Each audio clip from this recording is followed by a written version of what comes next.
자, 반갑습니다. 일단 오늘 27경기. 예, 원래는 호주, 중국은 어차피 시간대가 다르기 때문에 굳이 갈 생각은 없긴 하거든요. 근데 이제 분석은 해야 되니까 좀 간단하게 보고 넘어가도록 하겠습니다. 우즈벡 이란부터는 이제 10시 마감이라서 이 호주, 중국은 버리도록 하겠습니다. 자, 그래서 뭐 간단하게 좀 멘트로만 할게요. 자, 호주, 중국. 지금 이, 지금 순위를 보면은 호주가 아직 1승이 없습니다. 1무 1패. 중국이 이제 2패인데 실점이 상당히 많고 호주 쪽에 일단 부상이 없진 않아요. 미드필더에 이제 맥칼프란 선수가 부상으로 좀 빠진 상황이고 중국 같은 경우에는 뭐 완전 결장은 없습니다만 몸 상태가 좋지 않은 선수들이 몇 명 있긴 합니다. 이렇게 봤을 때 뭐 둘 다 그 결장 부분에서 큰 이제 차이는 없는 것 같긴 한데 일단 호주하고 중국이 최근에 이제 붙었던 상대 전적들을 보면은 가장 최근에는 하필 또 중국하고 1대1로 비긴 적이 있습니다. 호주가. 그리고 은근히 심심치 않게 호주가 중국한테 잡혔던 적이 몇 번 있어요. 뭐 최근은 아니지만. 근데 이제 최근에 그 성적으로만 놓고 보면은 중국 아시겠지만 실점이 너무 많습니다. 그래서 일본전 이제 7대 0이라든가 최근에 사우디전도 결국엔 2대 1로 졌고. 그래서 뭐 호주도 그렇게 좋진 않습니다. 뭐 바레인한테 퇴장당해서 이제 뭐 지기도 했고 인도네시아 원정에서 비기기도 했기 때문에 호주도 지금 두 경기째 득점이 없는데 이거 사실 홈에서는 웬만해서는 중국한테 질 것 같진 않아요. 근데 이제 배당 대비 지금 메리트가 많이 떨어진 상태입니다. 1.28에서 1.05까지 떨어졌기 때문에 그리고 1마인도 2배 가까이에서 지금 1.4까지 떨어져서 사실 이거 원래는 좀 빨리 갔어야 했거든요. 근데 어차피 저는 갈 생각이 없었기 때문에 뭐 배당이 변하든 그래서 지금 2마인도 그렇고 뭐 3.5 마인도 그렇고 폭이 3.5 마인은 뭐 6배에서 지금 3배 정도까지 떨어졌기 때문에 기존에 간 사람들이 만약에 이 경기 결과대로 나오면 이 배당을 높게 가져가겠지만 저는 개인적으로는 뭐 3.5 지금의 호주라면은 아무리 중국이어도 뭐 일본이 7대 0으로 이겼을 때의 느낌은 안 나옵니다. 왜냐면 중국이 예전에 물론 한국한테도 1대 0으로 진 적이 있긴 한데 호주가 뭐 팔레스타인이나 예전에 인도네시아 뭐 아시안컵에서 그 정도까지 느낌은 안 들어요. 근데 호주의 장점은 뭐냐면 그러니까 호주가 최근 불안한데 장점은 이제 그나마 실점입니다. 실점. 그러니까 전체적인 그 성적들을 보면은 언더 경기가 되게 많아요. 그래서 호주의 실점률 보면은 놀랍니다. 놀라워. 왜냐면 호주가 아무리 요새 뭐 이기지 못하고 뭐 골을 못 넣는다 하더라도 1실점 이상 한 적이 없습니다. 그러니까 아시안컵도 그랬고. 그래서 2실점 한 기록을 찾으려면은 예전에 이제 멕시코하고 이제 중립 경기에서 그때 2실점이 가장 최근의 2실점이에요. 그게 한 1년 정도 됐으니까 즉 중국이 호주 상대로 골 넣을 확률은 적다고 봐요. 아주 희박하다. 지금 중국도 지금의 폼으로는 기존의 호주가 워낙 실점이 적기 때문에 그 아시안컵 보신 분들은 아시겠지만 우리가 호주 잡을 때도 쉽게 골을 못 넣었잖아요. 이게 되게 안정적입니다. 호주 이 축구하는 것 자체가 이 전체적인 안정감이 있기 때문에 물론 최근에 못 이긴 게 좀 아쉽긴 한데 오늘 그래도 이기지 않을까. 그래서 배당이 떨어진 마장에 1마인까지만 보도록 하겠습니다. 사실 언오버는 호주에 따라 달릴 것 같아요. 호주가 골을 많이 넣으면 오버가 날 거고 만약에 호주가 골을 많이 못 넣으면은 어차피 중국의 골은 생각 안 하기 때문에 언더날 가능성이 높습니다. 그래서 사실 호주가 골을 많이 넣길 바라면 오버 가는 게 맞고 요새 호주 뭐 득점도 없는데 아무리 중국이어도 불안하다 하면은 언더 가면 되지만 저는 언어보는 그냥 패스하고 호주 승에 1마인까지만 보도록 하겠습니다. 2마에는 중국이라서 가능할 것 같기도 하고 왜냐면 약간 뭐 분풀이 할 그런 느낌도 없지 않아 있어 보이긴 하거든요. 그래서 지금 공격 쪽에 딱히 큰 결장이 없다 보니까 가능할 것도 같습니다. 그래서 1마엔 일단 시작은 1마엔으로 하고 2마엔까지 보는 게 맞지 않을까. 그러니까 호주 승은 그냥 기본으로 깔아서 간다 보시면 됩니다. 1.28이었을 때면 가도 되는데 글쎄 1.09면은 뭐 다폴더의 정도는 데려가면 좋지 않을까. 다폴더.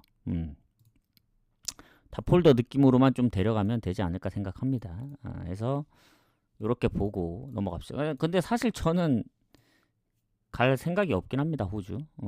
아무리 호주가 유리해도 요새 호주가 살짝 좀 불안하긴 해요. 그거는 이제 부정할 수는 없으니까. 자, 그 다음 이제 11시 경기. 갑자기 이제 텀이 확 생기죠. 우즈벡하고 이란 가도록 하겠습니다. 자, 우즈벡하고 이란은 사실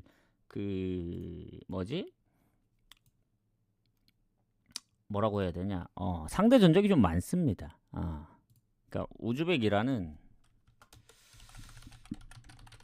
상대 전적이 많고 상성에서는 이란이 우세다. 근데 이제 최근 이제 월드컵 예선 두 경기 이제 무승부. 그때 이제 우즈벡 홈에서 이란이 2대 0으로 이기다 2대 2로 비겼고 이란 원정 가서도 이제 0대 0으로 비겼기 때문에 뭐 이란이 무패를 계속 이어가고 있기는 하나 우즈벡도 뭐 아시안컵도 그렇고 카타르한테 좀 아쉽게 졌죠. 승부 차이 끝에. 예. 그러니까 최근에 무패입니다. 우즈벡도. 지난번 키르기스탄도 3대 2로 이기고 해서 이란이 홈이면 모르겠어요. 근데 이제 우즈벡 홈이고 그리고 이란도 뭐 한국도 마찬가지지만 예전만큼 뭐 압도적이다 그렇게 보긴 힘듭니다. 뭐 우즈벡이나 이란이나 큰 결장은 없거든요. 근데 뭐 이란도 지난번 아랍전 1대 0, 홈에서도 키르기스탄 1대 0, 그리고 홈에서 우즈벡하고 비기기도 했었고 지금 그 전 예선전 얘기를 하는 겁니다. 지금 딱 2경기밖에 안 치렀기 때문에 이게 조가 이제 3개로 갈리고 나서 다시 같은 그 조에 있기 때문에 둘 다 2승 무패긴 해요. 그래서 이란도 최근에 득점력이 그렇게 많지 않고 우즈벡도 쉽게 안 지는 팀이기 때문에 요거는 비길 가능성이 좀 높다 봅니다. 그렇다고 뭐 우즈벡 프랭 가긴 좀 애매해요. 지난번 우즈벡 홈에서 일단 이란이 2대 0으로 이기다가 비긴 상황이었기 때문에 사실 좀 빡셉니다. 그래서 무승부를 좀 1순위로 보면 되지 않을까 생각합니다. 무승부를 1순위로 보고 프레는 글쎄 잘 모르겠어요. 프레까지 굳이 가야 되냐 이런 생각이 들긴 합니다. 그래서 그냥 무승부만 보면 될 것 같습니다.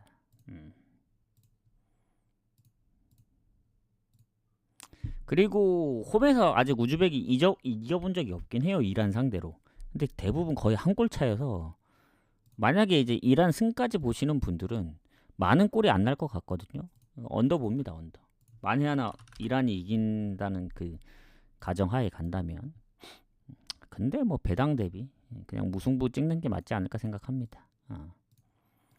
자, 그리고 이거 오늘은 앞쪽에만 아마 공개를 하고 뒤쪽에는 그냥 멘트로만 치고 그 조합에 그 같이 나간다는 점 분석 결과 다 이제 공개는 하진 않을 겁니다. 왜냐면 또 다시 보기에 끝부분만 봐서 이제 보시는 분들이 있기 때문에. 자, 요르단하고 한국 가도록 하겠습니다. 자, 한국이 일단은 뭐 전력적인 면에서는 당연히 좋죠.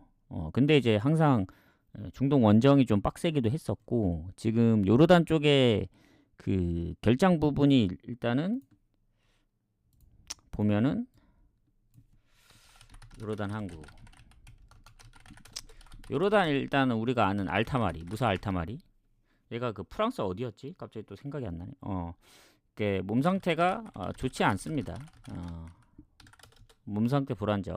그리고 한 명 더 있습니다. 5골에 5어시 하고 있는 선수 얄 라이멧. 얘도 이제 몸 상태가 좋지 않다고 뜨는데 한국은 일단은 뭐 손흥민의 결장 말고는 딱히 없다. 말고는 없다. 해서 뭐 이강인 그리고 공격 쪽에 근데 요새 황희찬이 그렇게 이제 좋은 모습을 못 보여줘가지고 사실 지금 그래도 눈에 띄는 선수들은 글쎄요. 딱히 배준호도 스토크시티에서 막 그렇게 임팩트가 있어 보이진 않고 누가 있을까요? 일본에서 뛰고 있는 오세훈? 근데 이강인 황인범하고 이강인? 요 김민재랑 딱 수비 미드필더 이제 뭐 공격 쪽 라인 보면은 그래서 손흥민의 결정 여부가 어쨌든 뭐 있고 없고 차이가 좀 크다고 보여집니다. 왜냐하면 골을 못 넣더라도 그 있음으로 인해서 그 수비수를 좀 달고 다니는 게 좀 크거든요. 그리고 요르단은 아시다시피 최근에 기세가 좋습니다. 홈에서 쿠웨이트랑도 비겼고 팔레스타인하고 경기에서 3대1 그리고 우리가 일단 아시안컵에서 0대2로 졌습니다. 그래서 그때는 뭐 손흥민도 있었고 그랬는데 모르겠어요. 지금 그 뭔가 그 축구 자체가 좀 어수선하잖아요. 그래서 뭐 이게 뭐 해결이 돼야 좀 그래도 좋지 않을까 하는데 이런 어수선한 분위기에서 이기기란 좀 쉽지 않아 보입니다. 이게 원정이 좀 빡세거든요. 아무리 한국이 요새 나름 좀 그래도 아시안컵보다는 지금 아시안컵은 잘 못 이겼고 지금 그래도 월드컵 예선을 보면은 뭐 상대적인 게 있지만 뭐 팔레스타인전 비기긴 했지만 결국 오만 원정에서 3대1로 이겼고 그래서 분위기는 원정 성적은 지금 3연승 중입니다. 태국, 싱가포르. 근데 거기하고의 원정이랑 여기 원정은 좀 다르다 해서 한국이 지금 배당이 올라갑니다. 지금 1.5에서 아마 계속 더 오를 거예요. 요르단 쪽으로 빠지는데 그렇다고 저는 요르단 프렌이 좋아 보이진 않습니다. 그렇다고 이제 요르단 이 프렌 가기에는 배당이 너무 적고 3.5는 말이 안 되고 그래서 이 한국도 골을 넣기 쉽지 않을 거고 요르단도 마찬가지. 그러니까 박빙의 승부 예상합니다. 그러니까 어느 팀이 이겨도 한 골 차로 좀 이기지 않을까 생각해요. 비길 가능성도 높고 그래서 저는 이 경기는 그냥 관전하는 게 좋다. 언더 봅니다. 언더. 언더로 접근하는 게 가장 좋아 보입니다. 한국 홈이면 모르겠는데 그리고 손흥민도 빠지기도 했고 물론 뭐 전술적인 부분에서 어떻게 하느냐에 따라 좀 차이가 날 수 있겠지만 그래도 우리가 언제냐 그 아시안컵에서 졌던 팀이라서 쉽지 않을 겁니다. 그리고 뭐 아까 뭐 모르겠어요. 알타마리라든가 아까 뭐 선수들이 못 나오면 모르겠는데 쉽지 않아요. 쉽지 않아. 그래서 요렇게 보고 그리고 요르단하고의 이제 한국이 이제 그 전적들은 좀 오래됐습니다. 전적들이 최근에 아시안컵에서 이제 두 경기 아마 그 예선에서 2대2 그리고 2대0 해서 어쨌든 최근에 이긴 적이 없어요. 한국이 한 10년 전에 이겼지. 그래서 요건 언더 쪽으로 접근하는 게 맞습니다. 그리고 이제 몰도바하고 안도라 가도록 할게요. 자 이제 네이션스입니다. 네이션스 유럽 이제 네이션스인데 자 몰도바 배당이 상당히 적습니다. 여기 이제 이 그룹 2조에 있는 게 몰도바, 몰타, 안도라 이렇게 그 세 팀입니다. 그룹 1이 이제 산마리노, 지브롤터, 리히텐슈타인 우리가 아는 그 팀들끼리 묶어 놓은 거죠. 그래서 몰도바 같은 경우에는 뭐 부상이 기존 부상 선수들이 있고 뭐 안도라도 딱히 결장이 없어서 일단 그냥 강대 강으로 붙으면은 그래도 몰도바 홈인데 몰도바가 이길 확률이 좀 크다고 보여집니다. 하지만 지금 몰도바하고 그 안도라의 그 상대 전적은 몰도바가 좋긴 하거든요. 네이션스 그 지난 네이션스 홈에서 2대1 승리 그리고 원정 가서 비기고 일단은 몰도바가 그 안도라한테 딱 한 번 졌거든요. 그거 말고는 없습니다. 그것도 안도라 원정 가서 이제 유로 예선에서 졌던 거지. 어쨌든 홈에서 진 적은 없다. 그리고 최근에 이제 산마리노, 몰타 약간 비슷한 팀들 뭐 키프로스 이런 팀들은 다 잡아내고 있습니다. 몰도바가. 그리고 안도라 같은 경우에는 승리가 없어요. 최근에 뭐 몰타한테도 졌고 지브롤터, 뭐 스페인, 뭐 볼리비아, 뭐 남아공. 그러니까 득점력이 워낙 저조하다 보니까 얘네가 남아공전 빼고는 예전에 이스라엘하고 코소보 이런 때 말고는 골을 넣은 적이 없어요.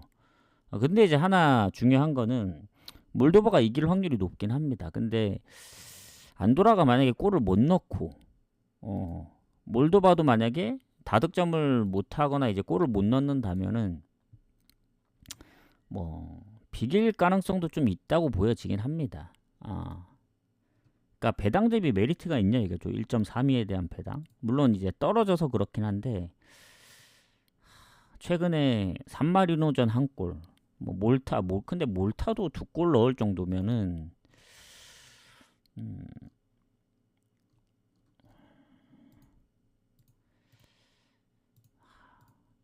이길 것 같긴 한데 배당이 별로 마음에 안 들긴 하거든요. 언더로 접근을 해야 되나? 그렇게는 또 안도라가 원정에서 또 몰도바 상대로 골을 넣은 적이 있어가지고 이거는 그냥 홈팀 사이드로 봅니다. 네이션스는 따로 안 적을게요. 아시아 쪽만 이제 분석 결과를 적고 네이션스는 조합이랑 같이 나가는 점 참고하시면 될 것 같습니다. 그러니까 홈팀 사이드로 봐야 된다.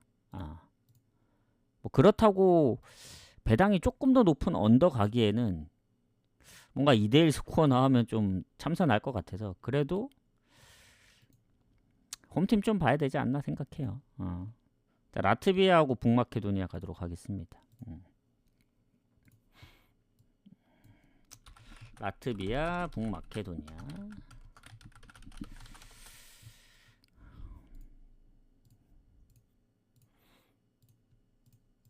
일단 라트비아 쪽 보면은 뭐 북마케도니아는 라트비아에 비해 지금 퇴장도 있고 경고 누적도 있습니다. 그래서 결장 부분이 있기 때문에 지금 조에서 1위긴 하더라도 라트비아하고 뭐 승점이 1점차밖에 차이가 안 나고 그리고 북마케도니아가 라트비아 상대로 진 적은 없긴 하거든요. 3번 붙어서. 근데 라트비아 최근에 승률이 거의 없긴 합니다. 이겨봤자 이제 페로 제도밖에 이긴 적이 없기 때문에 자기들이 골을 못 넣은 경우들이 많아서 요새 좀 언더가 많습니다. 그리고 북마케도니아도 마찬가지로 홈에서는 좀 강합니다. 뭐 잉글랜드하고도 비기고 하지만 지난번 아르메니아전 퇴장으로 인해서 결장도 있죠. 수비 쪽에.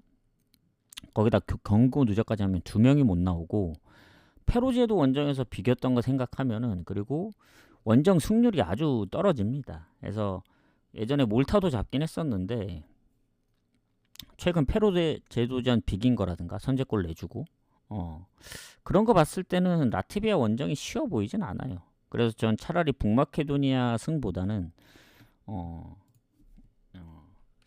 그러니까 북마케도니아 원정이 별로입니다. 그러니까 승률이 별로 떨어지기 때문에 라트비아가 홈인 걸 생각하면은 라트비아도 쉽게 질 것 같진 않아요. 그래서 비길 가능성도 있다. 그래서 차라리 저득점 사이드로 봅니다. 그러니까 언더 성향을 좀 보는 거죠. 제 입장에선. 북마케도니아 승 갈 바에는 비길 가능성까지 생각을 하겠다. 요겁니다. 그래서 요렇게 보도록 하겠습니다. 그리고 이제 오만하고 쿠웨이트. 아시아는 따로 적지 말고 네이션스하고 그 유럽 쪽만 적도록 하겠습니다. 그 어디냐? 그 아시아 예선만 빼고 그러는 게 나을 것 같아요. 그 아시아는 여기다 적고 어차피 다 안 적을 거기 때문에 그러면 그냥 오만하고 쿠웨이트 가도록 하겠습니다. 자, 추천 한 번씩 눌러주시고 자, 오만 그 같은 조가 이제 우리나라가 있죠. 오만 쿠웨이트. 그리고 지금 오만이 지금 이전 전패거든요. 쿠웨이트는 그 두 번 다 비겼고, 그래서 둘 다 큰 결장이 없어 보입니다 지금. 근데 이제 오만이 상대적으로 쿠웨이트 만나서는 잘 안 지거든요. 최근에 또 되게 연승 중이기도 하고, 그래서 홈에서도 한 번도 진 적이 없기 때문에 상성에서는 오만이 유리합니다 이거는. 근데 이제 오만이 아시겠지만 그 이번 그 월드컵 그 뭐지 그 예선 오기 전에, 그 전에 이제 뭐 말레이시아나 키르기스탄하고 있을 때는 성적이 괜찮았습니다. 근데 이제 이라크랑 이제 최근 한국한테 지면서 이전 전패죠. 근데 오만도 홈이면은 그 상대하는 팀들이 쉽진 않아요. 우리도 결국엔 1대1이었으니까 전반은. 그래서 쿠웨이트도 요새 보면은, 몰라, 예전에 쿠웨이트가 제가 좀 그래도 한다는 느낌이 있었는데 요새 보면은 잘 못 이깁니다. 쿠웨이트도. 뭐 요르단 원정 비긴 거는 좀 잘했다 볼 수 있고, 뭐 이라크랑도 비겨서 뭐 패가 많다는 건 아닌데 이긴 적이 그렇게 많이 있진 않아요. 최근에 뭐 아프가니스탄 말고는 승 자체가 없습니다. 뭐 친선전 빼고 월드컵 예선 보면은. 그래서 오만의 원정은 좀 빡세다, 쿠웨이트 입장에서도. 그래서 그렇다고 오만에 저 1.49를 가기에는 좀 애매해요. 그래서 요것도 저는 이제 언더 쪽을 좀 더 봅니다. 저 정도로 오만이 뭐 쿠웨이트를 때려잡을 거다, 그 정도 느낌은 안 들어요. 왜냐, 요르단 원정에서도 비겼는데 오만이라고 뭐 무조건 이긴다는 건 아닙니다. 오만도 예전에 키르기스탄하고 한번 비겼어요, 홈에서. 그래서 저 1.49의 배당은 오만이 받을 배당이 아니라 봅니다. 아무리 유리하더라도. 쿠웨이트도 그 예전에 보면은 뭐 한 골 차로 아쉬웠던 적들도 있고, 물론 예전에 친선전에서 키르기스탄한테 한번 지긴 했었는데 모르겠어요. 쿠웨이트도 승리가 필요한 마당에 오만도 이제 전패 중이라서 승리가 필요하긴 한데, 그러니까 이기더라도 한 골차 승부일 가능성이 있다. 그래서 뭐 이기든 뭐 비기든 이렇게 좀 보도록 하겠습니다. 보고 넘어가고, 자, 그다음 이제 카타르하고 키르기스탄. 카타르하고 키르기스탄 가보도록 하겠습니다.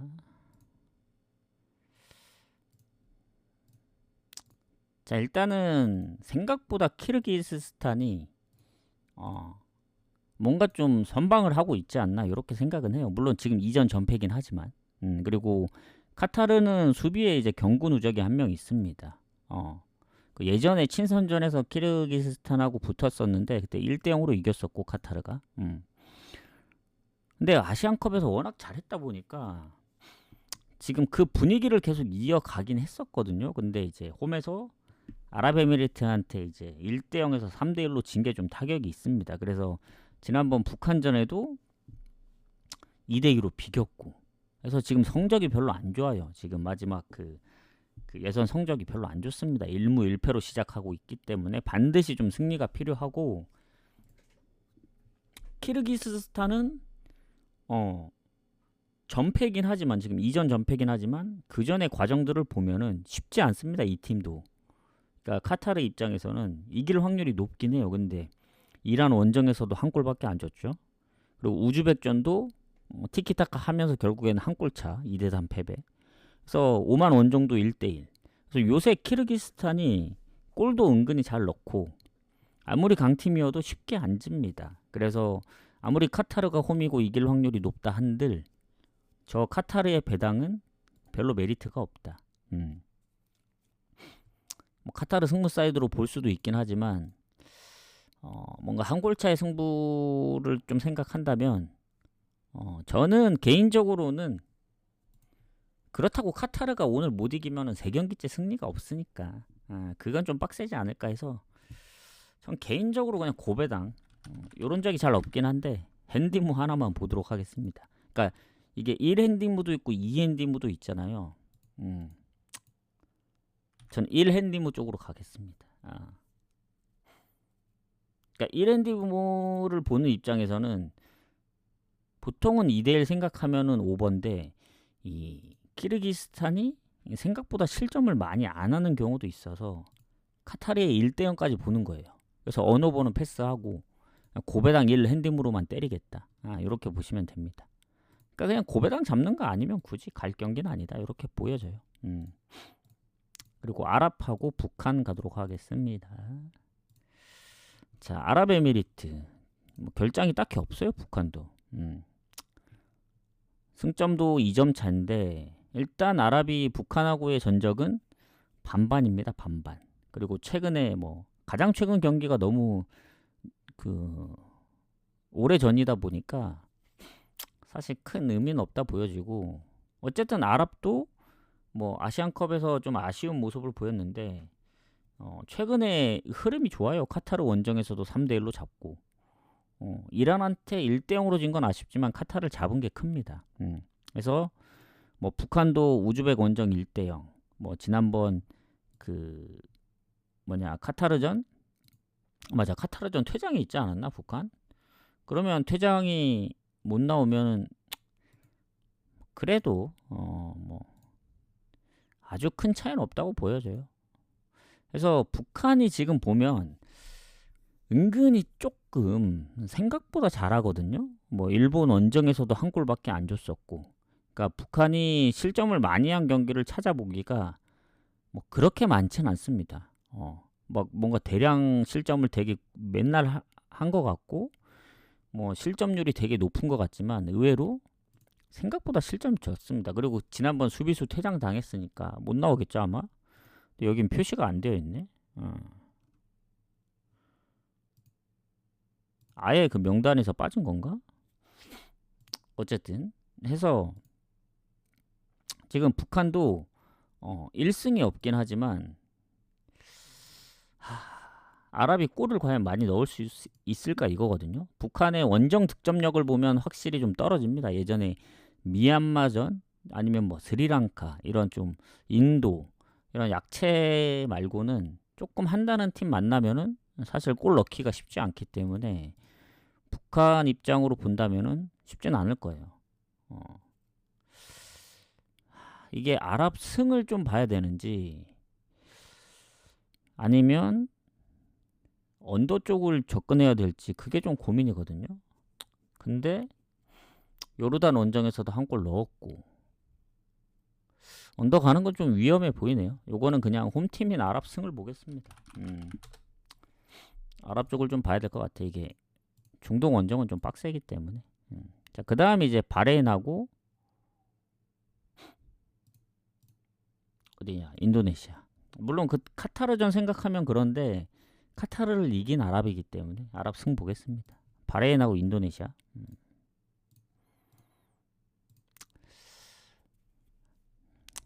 여기도 전적이 너무 오래됐어요. 예전에 마지막 전적이 바레인이 홈에서 10대0으로 이겼거든요. 인도네시아. 전적은 크게 뭐 무의미하고, 일단은 호주 원정에서 그 호주가 일단은 골을 못 넣는 바람에 퇴장 이후에 아마 골을 먹혔던 걸로 기억하는데, 바레인도 약간 좀 애매한 포지션이긴 해요. 제가 볼 때는 아시안컵에서도 막 그렇게 썩 좋은 모습은 아니었고, 그나마 최근에 뭐 아랍 원정 비기고 뭐 호주 잡고 좋았는데 홈에서 일본한테 5골을 먹힐 줄은 몰랐습니다. 일본이 아무리 잘한다 하더라도. 그리고 인도네시아가 지금 신태용 감독이 있는데 은근히 지금 약간 복병 중에 하나라 생각합니다. 이게 조를 보면은 이 바레인이 속한 조, 지금 일본하고 사우디가 1, 2위를 하고 있는데 호주가 5위거든요. 인도네시아가 그 위에 있습니다. 2무. 물론 아직 뭐 초반이긴 한데 인도네시아가 그래도 사우디 원정도 비겼고 홈에서 호주하고도 비겼어요. 그리고 뭐 그 전에 경기들까지 생각하면은 생각보다 실점이 적습니다. 예전에 아시안컵 때야 뭐 일본한테 3골, 뭐 호주한테 4골 먹혔지만 요새 인도네시아는 그때하고는 좀 다른 느낌이에요. 실점률이 좀 적습니다. 그래서 바레인이 홈에서 인도네시아를 잡는다 하더라도 득점으로 많은 득점을 내긴 힘들 것 같아요. 그렇다고 뭐 인도네시아가 요새 사우디도 비기고 뭐 호주도 비기고 하니까 야 그럼 인도네시아 풀행 가야겠다. 요 생각도 좀 위험합니다. 제가 볼 때는. 왜냐면 예전에 한번 인도네시아가 뭐 잘하거나 그랬을 때 인도네시아 믿었다가 한번 인도네시아가 어딘가에 털린 적이 있었을 거예요. 분명. 그래서 잘하고는 있지만 원정이라는 점 생각하면은 바레인이 그렇게 호락호락한 팀도 아니고 호주도 잡았었기 때문에 요것도 다득점 경기 안 보고 저득점으로 접근을 합니다. 언더. 프렘보다는 그냥 언더 쪽으로 접근하는 게 맞는 것 같아요. 그리고 그 다음에 이제 리히텐슈타인하고 홍콩인데 오늘 유일하게 일단은 그 경기거든요. 그 친선 경기. 지금 리히텐슈타인이 208이고 홍콩이 이제 157인데 순위로만 보면은 리히텐슈타인이 좀 밀리긴 하지만 홈입니다. 홈. 그리고 지난번 이제 네이션스에서 지브롤터한테 둘둘 2대2로 비겼고 해서 그래도 홈인데 설마 지겠냐 이거죠. 그래서 리히텐슈타인이 최근에 뭐 워낙 이제 200위권 바뀌고 이긴 적이 없긴 합니다. 아무리 찾아봐도. 그리고 득점력 보시면 아시겠지만 거의 손에 꼽혀요. 지브롤터전 두 골이 진짜 말도 안 되는 골이긴 했어요. 왜냐 최근 20경기 중에서도 골을 넣은 경기가 몇 경기였더라? 한 3경기? 그 정도밖에 안 됩니다. 골을 넣은 경기. 뭐 이긴 경기도 아니고 골 넣은 경기를 찾으려고 해도 손에 꼽혀요. 그래서 리히텐 경기는 일단 저득으로 가야 됩니다. 요건. 프렌 갔다가 홍콩이 이기면 대참사기 때문에 언더로 접근하는 게 가장 좋아요. 지브롤터 두 골은 사실 좀 예외적인 경기였다고 보여집니다. 그래서 우즈벡 무가 배당이 좀 빠졌네요. 그래서 호주는 제외하고 카트를 좀 담을게요. 그러면 한 경기를 더 해야 되니까. 그러니까 호주는 갈 생각이 없습니다. 너무 시간대가 다르기 때문에. 그리고 중국이 너무 못하긴 한데 호주도 요새 조금 불안해요. 그래서 이길 확률이 높긴 하지만 가기 좀 빡세다. 그래서 사우디 일본까지 하고 좀 카트에 담는 걸로 합시다. 자, 오늘 1, 2위 팀 싸움이죠. 굉장히 좀 재미있을 거로 보여지는데 전 그래도 지금 아시아에서 제일 잘하고 있는 팀이 일본 같거든요. 일본이 거의 압도적으로 거의 상위권에 있다 보고 딱히 결정도 크게 없습니다. 그리고 해외에서 뛰는 선수들이 워낙 많아요. 우에다 아야세, 미나미노, 쿠보, 이토 주냐. 근데 미토마도 나올 수 있나? 어쨌든 이게 사우디는 더군다나 지난 중국전에 퇴장도 있고 그래서 이 미드필더 한 명이 못 나옵니다. 그래서 결장 부분으로 보더라도 사우디가 불리하고 요새 사우디가 홈에서 그렇게 임팩트가 있지는 않아요. 홈인데 뭔가 홈발을 못 받는 느낌? 최근 요르단전도 졌고 인도네시아하고도 비겼고 사실 중국전 이긴 게 진짜 다행인 거지. 사실 중국전도 그 90분에 골 넣어서 다행인 거지. 퇴장 당했는데 이긴 게 좀 신기합니다. 어찌 보면 중국이 말이 안 된다. 뭐 그 생각하면은 또 호주의 무난한 승리도 보이긴 해요. 그러니까 지금 제일 못하는 게 중국 같아요. 중국.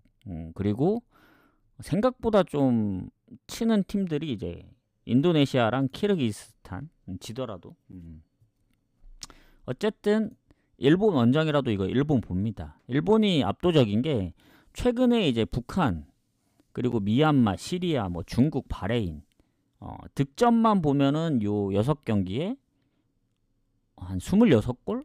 26골 넣을 때 동안 아무리 약체여도 단 한 골도 실점을 한 적이 없습니다. 뭐 아시안컵이야 뭐 이라크도 있었고 바레인, 뭐 이란도 있었기 때문에 그런데 사실 이란도 역전을 당한 거고 이라크전 빼면 사실 그 무승부도 없어요. 거의 전승을 하고 있습니다. 패도 딱 2번밖에 없었고 그래서 이거는 아무리 사우디 홈이어도 일본 봅니다. 일본. 마엔승까지는 글쎄요. 마엔승을 보기에는 일단 두 팀의 상대 전적 보면 무가 없거든요. 일단은 5승 4패로 일본이 살짝 더 위입니다. 근데 또 특이한 게 일본 승을 보고 있긴 한데 상대 전적 보면은 사우디가 최근 홈에서는 다 일본을 이겼습니다. 최근 피파 그 아시안컵 말고 17년도 1대0, 21년도 1대0. 근데 그거는 별로 신경 안 쓰겠습니다. 지금의 일본이 너무 강하기 때문에 사실 지금 일본을 이길 수 있는 팀은 아시아에서 몇 팀 없다고 봐요. 지금의 한국 팀 말고 저는 이제 감독이 바뀐 한국 팀이면 좀 상대가 가능하지 않을까. 근데 지금의 한국 선수들이 좋아도 지금 상황으로는 일본 못 이길 것 같은데 만나면 그냥 발릴 것 같은데. 그래서 제가 볼 때는 일본 승 보고 그래도 사우디가 홈에서 자존심이 있지. 많은 실점을 할 것 같진 않습니다. 뭐 바레인전처럼 일본이 5득점을 한다거나 그 정도까지 갈 것 같진 않아요. 그래서 마엔 보기가 좀 빡세고 의외로 뭐 핸디무가 뜰 수도 있기 때문에 그냥 일본 승만 보는 게 맞는 것 같습니다. 해서 이렇게 좀 보도록 할게요. 그리고 이라크하고 팔레스타인. 자, 이라크가 중립이 아닙니다. 이라크에서 열려요. 오늘 중립 경기는 이스라엘 한 경기밖에 없습니다. 그 경기밖에 없다는 점 참고하시고 그게 헝가리에서 열리거든요. 헝가리. 적어줘야 되나? 헝가리. 안돼 넘어간다. 헝가리에서 열립니다. 헝가리. 자, 이라크하고 팔레스타인 가도록 하겠습니다. 오늘은 생각보다 좀 빨리 끝날 수도 있습니다. 어쨌든 조합을 아직 짜기 전이기 때문에 하고 해서 조합을 좀 짜야 될 것 같아요. 어차피 6시 경기는 버렸으니까. 그래서 그렇게 좀 가도록 하겠습니다. 어쨌든 주말 이후에 경기가 많은 건 오늘이 처음이기 때문에 흐름을 좀 이어가야 되거든요. 주말 그래도 나쁘지 않았잖아요. 뭐 고배당을 놓치긴 했지만 해서 오늘은 고배당도 좀 섞어서 한번 가볼 생각입니다. 자, 이라크가 요새 분위기가 상당히 좋죠. 뭐 쿠웨이트 원정에서 비기긴 했지만 최근에 5연승도 했었고 그리고 예전에 그 아시안컵에서 일본도 잡았었고 물론 이라크도 퇴장이 있습니다. 퇴장. 수비 쪽에 퇴장이 있기 때문에 퇴장으로 이제 결장이 한 명. 그에 반면에 이제 팔레스타인은 결장이 없는데 약간 이제 들쑥날쑥하긴 하거든요. 팔레스타인도. 잘할 때 보면은 뭐 예전에 사우디전 비겼거나 아니면 한국 원정. 뭐 한국이 못한 것도 있지만은 뭐 그러다가도 호주한테 뭐 5대0으로 발렸던 거나 그런 거 생각하면은 그래도 이라크가 지금 한국보다는 흐름이 더 좋다고 봅니다. 해서 퇴장이 있긴 하지만 이라크 홈이다. 저는 이라크 승 봅니다. 요거. 지금 배당이 지금 올라갔다 뭐 다시 내려가는 추세인데 만약에 이라크 승이 좀 불안하신 분들은 개인적으로는 언더 쪽으로 접근하면 될 것 같아요. 이라크도 아주 막 그 약팀 아니고는 그렇게까지 골을 많이 넣을 거라 생각 안 하거든요. 그리고 의외로 팔레스타인이 실점을 안 할 때는 좀 적기 때문에 언더 쪽? 그래도 일단 이라크 승만 보는 게 좀 맞는 것 같기도 하고요. 그래서 오늘의 이제 관건은 뭐냐? 고배당 노리려면 마엔보다는 핸디무 쪽으로 접근해야 된다 봅니다. 뭐 일본도, 이라크도, 뭐 아까 얘기한 카타르. 그러니까 배당이 1.5가 안 되는 것들 있잖아요. 뭐 이라크 승, 뭐 예를 들면 일본이 좀 애매한데 그리고 뭐 아랍이라든가 그리고 아까 뭐 1.2에 대한 카타르 그리고 뭐 오만 뭐 많죠 지금 뭐 몰도바도 그렇고 그리고 뭐 호주는 어차피 버렸기 때문에 해서 오늘은 핸디무나 이제 그 고배당은 그런 쪽으로 좀 누려야 된다 이렇게 봅니다. 자, 그러면 이제 오스트리아하고 카자흐스탄 가도록 하겠습니다. 자, 네이션스로 넘어가서 네이션스는 따로 체크는 안 해드립니다. 이거는 이제 따로 나가는 거기 때문에 표시는 안 해드려요. 그러니까 멘트를 들으셔야 됩니다. 자, 오스트리아하고 이제 카자흐스탄 여기도 뭐 배당이 너무 차이가 나거든요. 오스트리아도 아직 1승이 없긴 한데 이게 경고 누적도 한 명이 있긴 합니다. 근데 이제 워낙 이제 카자흐스탄이 원정에서 승률이 안 좋아요. 지난번 슬로베니아전도 3실점이나 했고 그러니까 홈에서는 가끔씩 변수를 내긴 하거든요. 예전에 뭐 덴마크전 말도 안 되는 3대2 승 유로 예선에서. 그리고 뭐 최근에 보면 북아일랜드 정도 이름 좀 있다고 하면은 근데 원정만 가면은 못합니다. 그리고 최근에 홈에서도 어쨌든 노르웨이하고 비겼기 때문에 홈이면 모르겠는데 이 오스트리아는 좀 빡셉니다.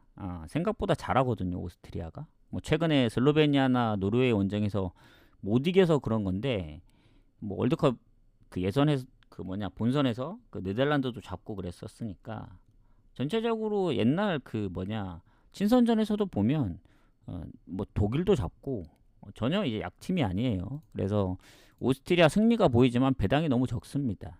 1.07. 그래서 요거는 어떤 식으로 접근해야 되냐면 일단 마인으로 접근할 건가 아니면 좀 아무래도 그래도 이거는 오스트리아 승 1마인 보는 게 맞는 것 같아요. 왜냐면 3.5 기준이라도 오버가 날 수 있거든요. 그러니까 카자흐스탄이 한 골만 넣어주면 저는 오버 뜰 가능성이 높다 보여집니다. 왜냐면 카자흐스탄이 원정에서 실점이 은근히 많아요. 덴마크 3실점, 슬로베니아 2실점, 아제르바이잔, 뭐 아르메니아, 룩셈부르크 다 실점을 했기 때문에 홈이 아닌 이상 카자흐스탄 이거 오스트리아가 골만 빨리 넣으면 2마인까지도 가능하다 보여집니다. 그래서 저는 1마인부터 시작하고 정 오스트리아 승 넣고 싶으면 이건 진짜 다폴더 막 7, 8, 뭐 10경기 데려가는 경기 아니고서는 의미가 없다 보고 최소 5경기 이상에 데려가야 돼요. 이 오스트리아 일반승을 가려면. 그러니까 아무리 1.07이 낮아도 경기 수가 많아지면 그 올라가는 배당이 좀 더 높거든요. 뭐 2경기, 3경기 묶어가는 거하고는 차원이 다릅니다. 그래서 그런데 묶어갈 거 아니면은 갈 이유가 없다. 해서 이렇게 보고 저는 1마인부터 시작해서 2마인까지 갑니다. 3.5 마인은 잘 모르겠어요. 4골이라서. 이렇게 보고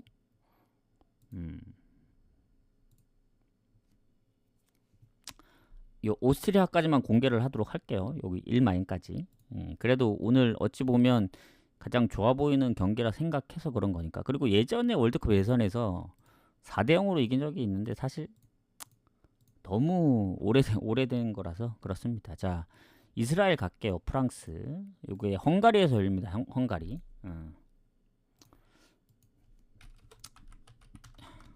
이스라엘, 헝가리. 중립. 프랑스지. 헝가리래. 중립. 이제 헝가리에서 열립니다. 헝가리. 자, 일단은 이스라엘이 한 20년 전에 프랑스하고는 비볐거든요. 홈이나 원정에서. 근데 지금은 뭐 그때하고는 다르고 얘네가 벨기에전도 한 골은 넣고 이탈리아전도 한 골을 넣었습니다. 이스라엘이 이기진 못했지만 그래도 강팀들하고 할 때 보면은 뭐 스위스전도 그렇고 은근히 골을 못 넣진 않아요. 그리고 프랑스가 지금 1승 1패거든요. 이탈리아한테 홈에서 졌기 때문에 벨기에는 잡았지만 그래서 누가 봐도 이제 프랑스 승리죠. 요거는 뭐 경고 누적이랑 지금 우파메카노가 이제 부상으로 이제 뭐 못 나온다고 하더라도 공격적에 보면은 잠시만요.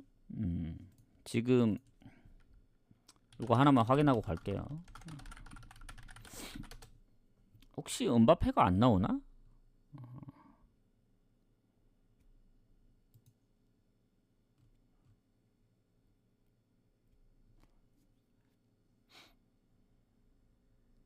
은바페가 지금 부상인가요? 그때 아마 리그에서 부상 때문에 좀 그 못 나왔던 걸로 아는데 그것 때문에 좀 빠진 것 같은데. 근데 은바페가 없어도 이길 경기는 이기지 않을까 생각합니다. 그래서 이게 또 홈도 아니다 보니까 저는 그래도 프랑스의 승리를 좀 보긴 합니다. 이거. 하지만 배당이 너무 낮다. 그리고 이탈리아전도 한 골 차. 뭐 벨기에전도 결국엔 2골 차긴 하지만 전반 1대1인 거 생각하면은 쉽지 않을 것 같아요. 요거는 제가 볼 땐. 뭐 물론 프랑스가 압도적으로 밀긴 하겠지만 이게 차라리 3.5 기준으로 접근해야 될 것 같아요. 요거는 프랑스 승을 보되 3.5 기준으로 언더 봅니다. 물론 그 벨기에전이라든가 이탈리아전 골을 넣었으면은 프랑스전도 골을 못 넣을 것 같지는 않은데, 이게 뭔가 프랑스 마행 가기는 좀 힘들다 보거든요. 뭔가 조금 위험해 보입니다, 이 경기 자체가. 그래서 차라리 뭐 언오버 쪽으로 접근하는 게 좀 더 괜찮지 않을까 하는데, 배당이 적더라도 확률은 프랑스 승이긴 해요. 요거는 좀 그렇게 보도록 합시다. 핀란드하고 아일랜드.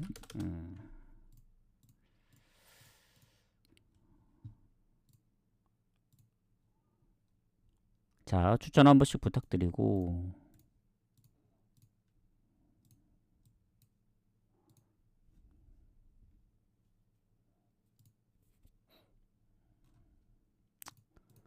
자, 가보도록 하겠습니다. 자, 핀란드. 지금 잉글랜드하고 그리스 원정에서 득점을 하나도 못했거든요. 그리고 우리가 아는 일단 이제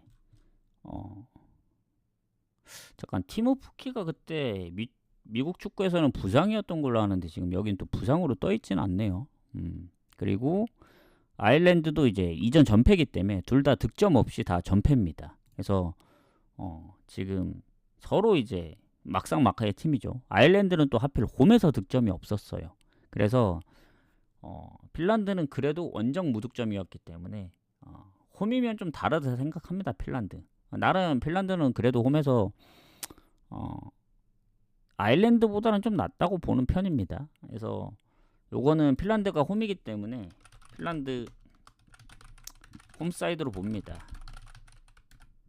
왜냐? 프렌을 받았기 때문에. 프렌 안 받았으면 사실 언더 쪽으로 접근해야 된다고 보는데 이게 홈이라서 프렌 사이드로 접근하면 될 것 같아요. 아일랜드가 뭐 원정에서 쏙 좋았던 기억이 제 기억에는 없습니다. 그 정도로 좋았던, 오히려 핀란드가 홈에서 나름 그래도 득점을 해주고 요런 경우가 있으면 더 있지. 최근에 포르투갈이나 스코틀랜드 원정에서 이제 2골을 넣었던 전적들이 있기 때문에 결장 부분이 딱히 없다 보면은 핀란드 사이드로 보는 게 맞는 것 같다. 이렇게 봅니다. 자, 이제 또 하나의 관건인 팀이죠. 노르웨이. 이게 노르웨이가 참 이게 홀란드가 있어도 참 어려운 팀이에요. 이게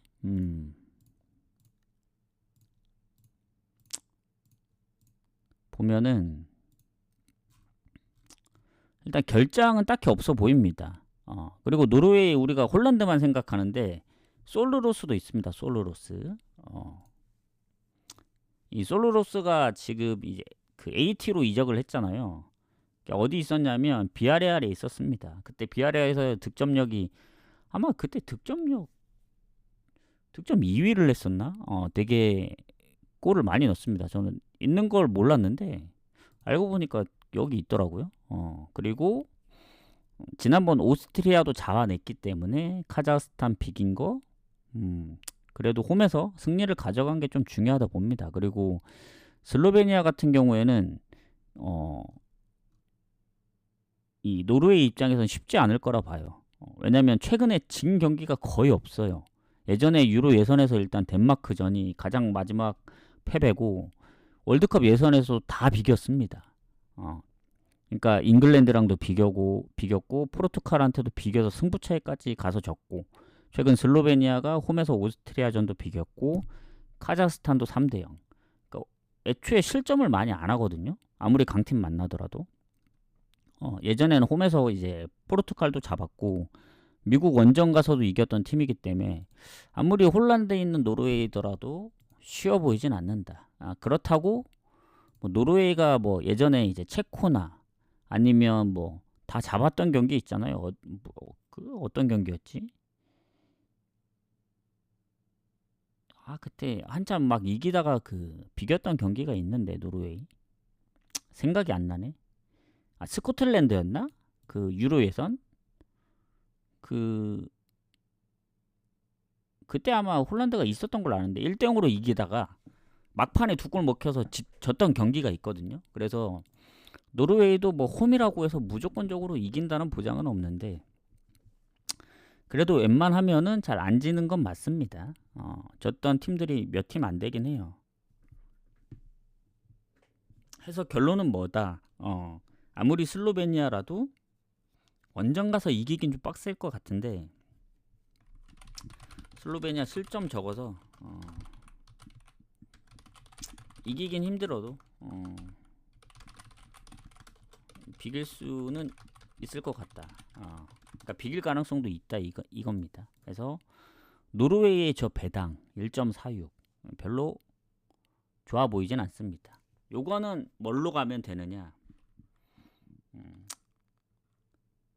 혹여라도 노르웨이가 이기더라도 한 골 차일 듯. 이 얘기는 뭐냐면 슬로베니아의 지금 폼으로 왔을 땐 웬만해선 2실점 이상 할 것 같지는 않습니다. 막 지더라도 뭐 3대1 뭐 4대1로 질 것 같지는 않고 퇴장이 나오지 않고서는 그러니까 비기든 뭐 만에 하나 슬로베니아 역배가 터지든 저는 2프랭 가면 된다. 뭐 3대1 뭐 2대0 스코어 나올 것 같지는 않아요. 지더라도 한 골 차. 그러면은 뭐 노르웨이 승보다는 배당이 좀 적어요. 원래는 언오버로 접근하려 했는데 좀 애매한 게 만약에 이기면서 오버가 날 수도 있거든요. 노르웨이가 2대1로 이기든 뭐 슬로베니아 역배가 터지면서 그러니까 1대1 언더 승부를 가기에는 뭔가 슬로베니아도 지금 득점력이 없는 게 아닙니다. 뭐 다 0대0 무승부가 아니고 0대0 무승부는 손에 꼽혀요. 결국에는 골을 넣는다는 얘기인데 이러면 5번 할 가능성도 있어서 그럴 거면은 차라리 2프랭 가면 된다. 슬로베니아를 좀 응원해 보도록 하겠습니다. 제가 볼 때는. 그리고 뭐 상성에서는 노르웨이가 홈에서 슬로베니아 상대로 진 적이 없는데 아시겠지만 네이션스에서는 1대0, 0대0 골이 많이 안 났습니다. 그래서 지금의 슬로베니아는 저는 유럽팀 중에 가장 성적이 좋은 팀 중에 하나라 생각해요. 단순히 약팀 만나서 못한 게 아니고 잘한 게 아니고 강팀 약팀 가리지 않고 이제 잘하기 때문에 그거 무시하면 안 된다. 자, 지브롤터하고 산마리노 가도록 하겠습니다. 자, 아까 얘기했던 그 조죠. 이 같은 조에 있는 지브롤터 이제 산마리노 그리고 리히텐슈타인. 거기 중에 일단은 산마리노가 1승입니다. 1승. 리히텐슈타인을 홈에서 잡아냈는데 최근에 이긴 게 그 경기밖에 없긴 해요. 그리고 아까 어디였더라?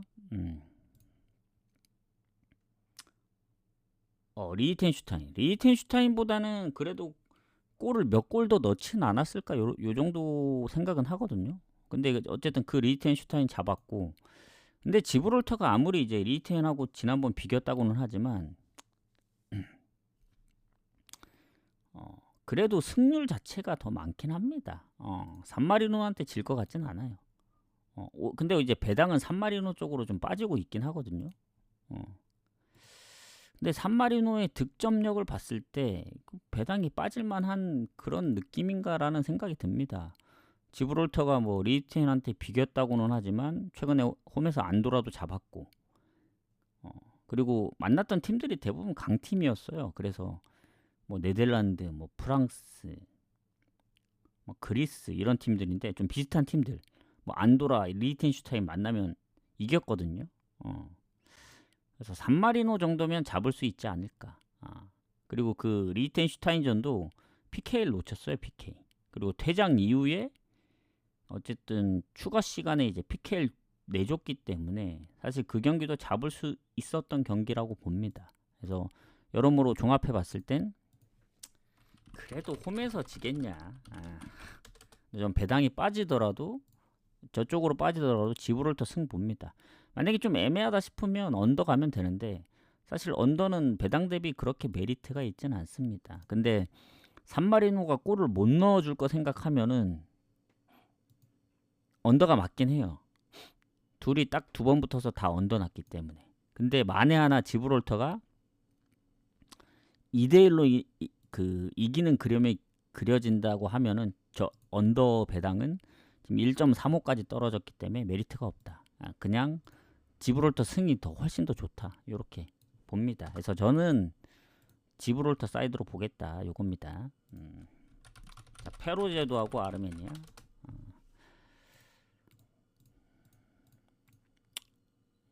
페루 제도 그나마 페루 제도도 승률이 좀 있지 않았었나? 일단은 북마케도니아하고 라트비아하고 같은 조인데 큰 결장은 없어 보이긴 하는데 일단 페루 제도가 북마케도니아 상대로 1대1로 비겼거든요. 그리고 은근히 뭐 승률이 좋은 건 아닙니다만은 예전엔 좀 무도 좀 있었고 그랬는데 요새는 거의 전패긴 하네요. 근데 아르메니아도 보면 원정의 아르메니아는 좀 믿음이 안 가긴 해요. 그래도 홈에서는 득점력이 좀 괜찮거든요. 근데 원정은 확실히 좀 빡세다. 근데 체코 원정이나 슬로베니아 원정 아니면 예전에 이제 웨일즈 원정 잡았던 적도 있고 그래서 단순히 비교했을 때는 페루 제도의 그 홈의 승률을 봤을 때는 그래도 아르메니아 쪽이 좀 더 괜찮긴 합니다. 요건 오늘 경기 중에 가장 좀 어렵네요. 제가 볼 땐 페루 제도의 프렌을 볼 수는 없는 경기고 그렇다고 원정에 아르메니아를 가자니 아르메니아의 승률이 걸리고 요거는 박빙의 승부 무승부 보거나 패스 요게 맞는 것 같아요. 뭐 막 생각해서 뭐 어느 후보 중에 뭐 언더도 배당이 떨어져서 별로고 그냥 무 찍고 넘어갑니다. 요거는 그게 맞는 것 같아요. 자 이탈리아하고 벨기에 자 이제 강팀의 경기죠. 강팀 요거 좀 재밌을 것 같습니다. 자 이탈리아 지금 보면은 이전 전승이거든요. 벨기에는 한번 졌기 때문에 그래서 부상도 딱 한 명밖에 없긴 하고 그리고 이탈리아가 확실히 그 유로 우승할 때보다는 확실히 전력이 좀 뭐 별로라 생각하는데 또 요새 보면은 또 나름 좀 잘하고 있는 것 같기도 합니다. 왜냐면 월드컵 예선에서 너무 좀 저 유로 그 본선에서 너무 무기력해가지고 스위스전도 결국엔 이제 2대0으로 지고 알바니아도 힘겹게 이기고 그래서 뭐 그때 당시에는 별로 안 좋아 보이긴 했는데 요새 보면은 뭐 프랑스 원정도 잡고 그래서 좀 괜찮아 보입니다. 그리고 벨기에 같은 경우는 확실히 이제 데브라이너가 지금 맨시티에서도 부상으로 빠져 있어서 못 나오잖아요. 그것도 좀 크다고 봅니다. 그래서 이게 원정이다 보니까 저는 이탈리아 쪽으로 좀 볼 수밖에 없다. 다만 이탈리아 원정이라도 벨기에도 쉽게 질 것 같지는 않습니다. 뭐 프랑스 원정에서 한 골도 못 넣긴 했는데 이탈리아도 벨기에 상대로 뭐 아주 다득점을 할 거라 보지는 않아요. 근데 언어보는 또 좀 헷갈리겠죠. 괜히 또 이탈리아가 지금 프랑스 3대1, 이스라엘 2대1이기 때문에 실점을 안 하는 것도 아니어서 뭐 벨기에 쪽에도 보면은 오펜다도 있고 뭐 제레미 도쿠, 뭐 바카요코 물론 이탈리아의 지금의 흐름보다는 조금 저는 이탈리아가 좀 더 좋다고 보긴 합니다. 그래서 요거는 이탈리아 승무 사이드. 그러니까 완전히 배제할 순 없다. 그래도 확률은 그래도 이길 확률은 홈팀으로 홈팀을 좀 더 봅니다. 요거는 한 6대4 정도로 그렇게 보고 자 잉글랜드하고 그리스 가도록 할게요. 그리고 이탈리아가 최근에 벨기에 상대로 홈에서 네이션스에서 2대1로 이긴 적이 있습니다. 그리고 전체적으로도 벨기에 상대로 이탈리아가 강해요. 홈에서도 두 번 했는데 두 번 다 이겼고 자 잉글랜드 대 그리스 가도록 하겠습니다.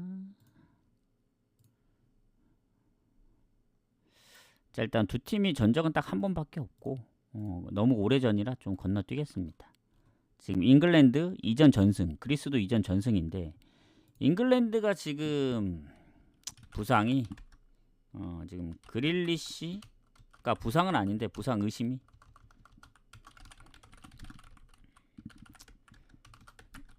그릴리시랑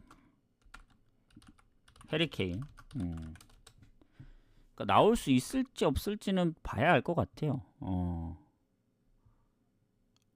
뭐 부상도 몇 명이 있긴 한데 그리고 그리스는 부상이 한 명 있긴 합니다. 이오아니디스 3골을 넣었는데 비중이 좀 있는데요. 그래도 그리스 4골 중에 3골이면은 지난 핀란드라든가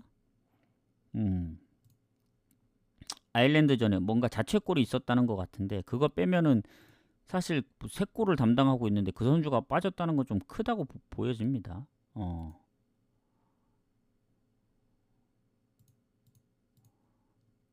그리고 그리스가 뭐 상대했던 팀들이 핀란드, 아일랜드이기 때문에 그렇지 잉글랜드는 좀 빡세다라는 느낌이 들어요. 지금 잉글랜드도 지금 무실점으로 계속 이기고 있기 때문에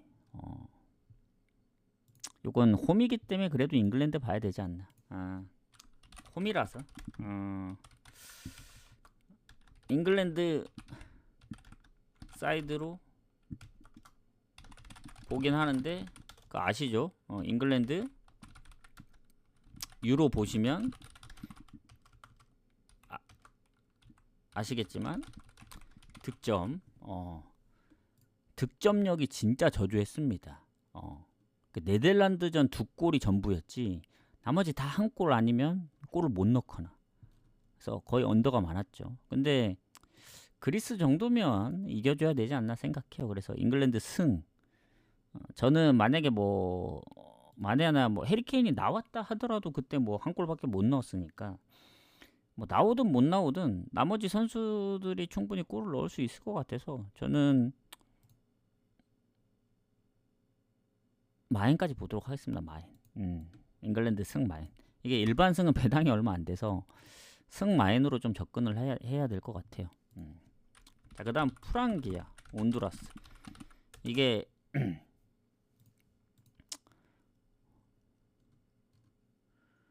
프랑스령 기아나인데 사실 이런 경기는 그냥 찍어야 되지 않나? 이런 건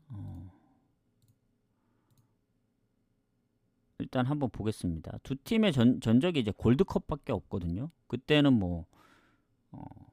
홈에서는 이 프랑스령 기아나가 이제 이겼고 나머지는 온두라스가 이겼기 때문에 최근에 보면은 니카라가 0대 1패, 트리니다 0대 0무, 온두라스는 트리니다 4대 0승, 자메이카전 1대 2패. 이 온두라스 승은 배당이 너무 안 좋긴 합니다. 원정이기도 하고. 그리고 여기는 일단 A, B로 나뉘는데 1승 1패 대 1무 1패거든요. 참 이게 좀 빡세네 이런 경기. 사실 별로 갈 경기는 아니라 봅니다. 온두라스 가자니 배당이 별로 마음에 안 들고 그렇다고 언어보다 예측 어렵고 패스합니다. 이런 경기는 배당 대비 메리트 없기 때문에 그냥 패스하고 쿠바 대 이제 트리니다 가도록 하겠습니다.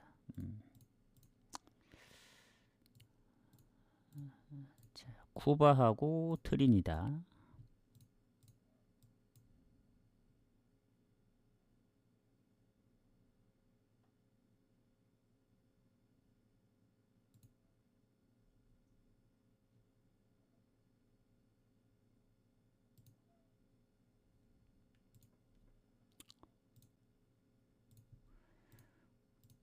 일단 상대 전적 은근히 좀 있네요. 근데 전적들이 너무 오래됐습니다. 10년 아까 프랑스령 걔네도 그랬지만 전적이 너무 오래돼서 좀 건너뛰고 일단 쿠바 둘 다 1승이 아직 없긴 합니다. 근데 쿠바는 이제 두 경기 다 비겼고 자메이카 원정도 비겼고 홈에서 니카라과하고도 비겼고 아마 니카라과는 쿠바가 그때 배당을 되게 적게 받은 걸로 기억하거든요. 그 비겼다는 건 이제 변수인 거죠. 아닌가? 내가 잘못 알고 있나? 아닌 것 같기도 하고.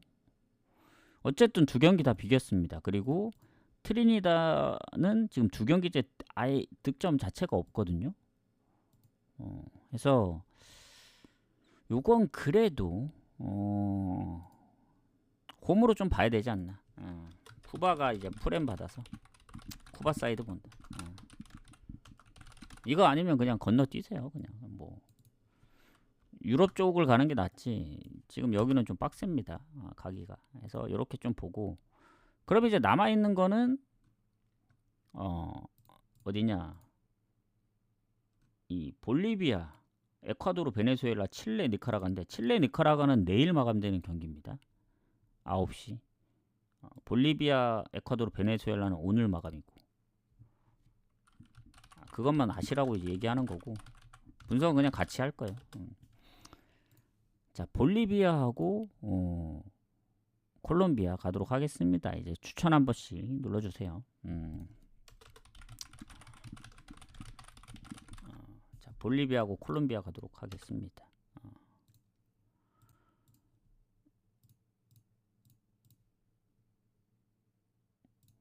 일단 월드컵이 이제 남미 예선인데 남미 예선 지금 보시면 깜짝 놀라실 텐데 지금 1위가 어디냐? 아르헨티나. 2위가 어디냐? 콜롬비아. 3위가 어디냐? 우루과이. 4위가 어디냐? 에콰도르.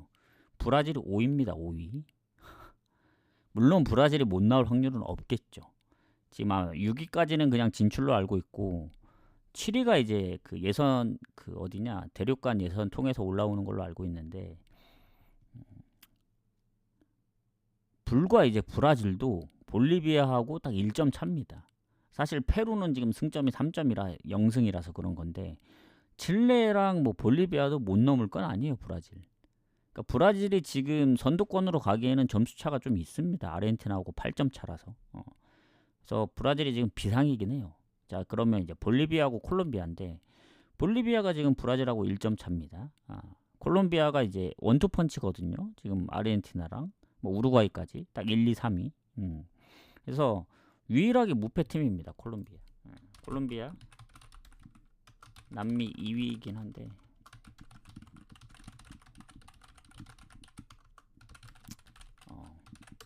아르헨티나보다 이제 승점이 좀 적어서 그렇지 무패입니다. 무패. 그리고 이 볼리비아가 홈에서 콜롬비아 상대로 그래도 좀 비비긴 하거든요. 마지막 홈 경기가 이제 1대1로 비겼습니다.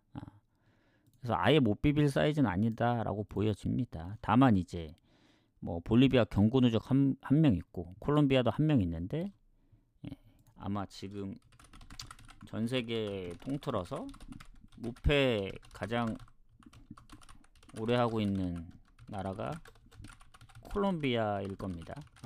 얘네 언제부터 무패였지? 상당히 꽤 오래됐던 걸로 기억합니다. 지금 그 뭐냐 90분으로만 따졌을 때는 아르헨티나가 결국엔 이기긴 했지만 그 90분 기준은 무패거든요.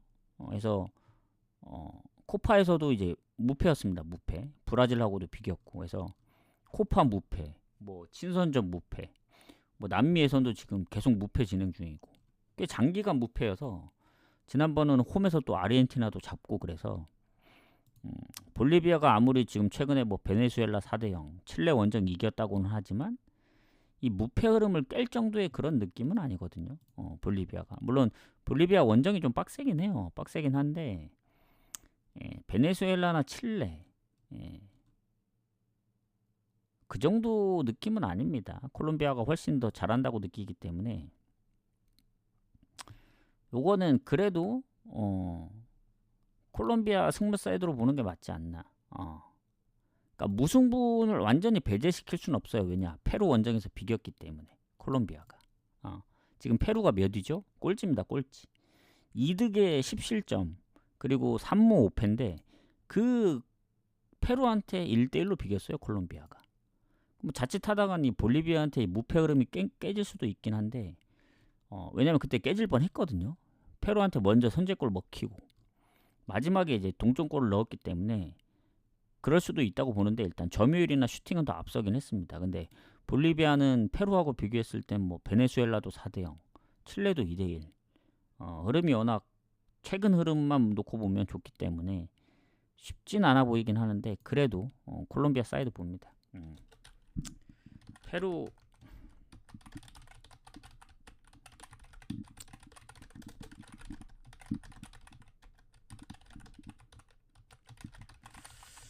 어,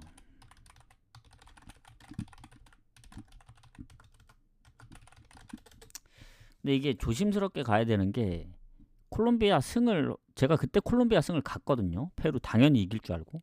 근데 볼리비아 하면 좀 빡세다 생각이 듭니다. 그래서 콜롬비아 승보다는 뭔가 언어버 쪽으로 접근해도 나쁘지 않을 것 같다. 그래서 콜롬비아도 이제 생각보다 실점을 많이 안 하기 때문에 언더 아니면 뭐 무승부. 근데 볼리비아 흐름을 보면은 무 쪽으로 가도 나쁘진 않을 것 같아요. 저는 언더는 배당이 별로 안 되고 일단 거의 5대5 봅니다. 5대5. 콜롬비아 반반으로 보는 게 맞는 것 같아요. 제가 볼 때. 이렇게 보고 넘어가겠습니다. 요 경기 좀 빡세네. 생각보다 빡세네요. 에콰도르 대 파라과이 가도록 하겠습니다. 자, 에콰도르하고 파라과이 지금 순위가 4위하고 7인데 일단은 에콰도르가 뭐 득점이나 이런 부분은 좀 더 낮긴 합니다만 파라과이가 은근히 실점이 적거든요. 근데 이제 경고 누적이 2명이나 있다는 점 그게 좀 타격이 있을 수 있습니다. 에콰도르는 딱히 없고 브라질전도 한 골밖에 안 줬고 그래서 에콰도르가 생각보다 홈에서 승률도 좋고 실점도 많이 안 해서 이게 지금 홈에서는 파라과이 상대로 한 번도 진 적이 없긴 합니다. 그래서 파라과이도 요새 우루과이전 비기고 브라질도 잡고 해서 좀 잘하긴 하지만 에콰도르 원정 쉽지 않을 거다. 근데 1.45의 배당 지금 두 팀의 흐름만 봤을 때는 뭐 페루도 1대0으로밖에 못 이기는 에콰도르인데 우루과이 원정에서도 비긴 파라과이라면은 비벼볼만 하지 않을까. 원래 실점이 좀 적기 때문에. 대체적으로 거의 대부분 언더입니다. 그냥 월드컵 예선만 보면 그냥 다 언더예요. 그냥 지더라도 한 골입니다. 아르헨티나도 한 골 줬고. 그래서 뭐 에콰도르도 마찬가지로 뭐 아주 압도적으로 이겼던 경기들이 거의 없습니다. 이게도 다 한 골 차여서 언더 보는 게 맞는 것 같아요. 이거는. 에콰도르가 유리하나?